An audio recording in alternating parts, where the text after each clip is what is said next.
This month marks 70 years since the beginning of the Nuremberg Trials. 22 Nazi officials were tried before an international war crimes tribunal in Germany.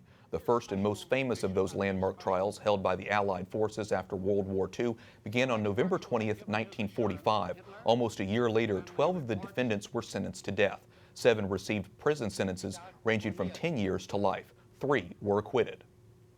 We're joined by Dr. Edna Friedberg, a historian at the U.S. Holocaust Memorial Museum in Washington, D.C. So, Edna, the trials were not focused solely on the Holocaust. Tell us about the purpose of the trials. So the International Military Tribunal, more popularly known as the Nuremberg Trials for the city where it was held, were primarily a war crimes trial. The mass atrocities that we now call the Holocaust were but one subset of those being prosecuted. So everyone knew basically during these trials that the Nazis were guilty, but the prosecutors had to build a case. How did they go about doing that?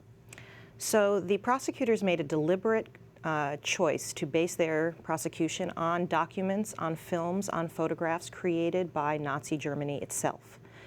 So 19 investigative teams scoured the sites of atrocities and submitted some 3,000 tons of documents into evidence during the course of the trial. And that's a lot considering the fact that the Nazis also destroyed a whole lot of material as well, correct?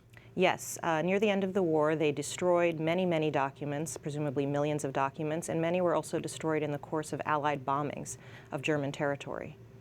So the whole world followed these trials when it happened. Tell us about the role of reporters and translators. The media coverage of this trial was absolutely unprecedented. 325 correspondents for radio, newspapers, and also newsreels that were shown in movie theaters covered the trials, and they gave millions of average people a seat in the courtroom. There was also an innovative system of simultaneous translation at the trial into the court's 4 official languages, and that was done both for the outside audience and for all of the prosecution teams and defendants to understand the proceedings. Like I say, it was such a historic proceedings. War has changed a lot since World War II. Are the results of the Nuremberg trials still a deterrent today? It's hard to say whether they're a deterrent. I would say that courts are one way that societies express their values, and this international court was a way of saying that the world objected to war, and especially to aggression and violence against civilians.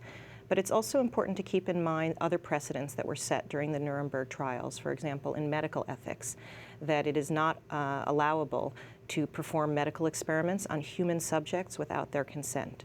But in terms of war, when war is being waged by someone who is a suicide bomber, it's hard to say that any punishment or legal system is a deterrent.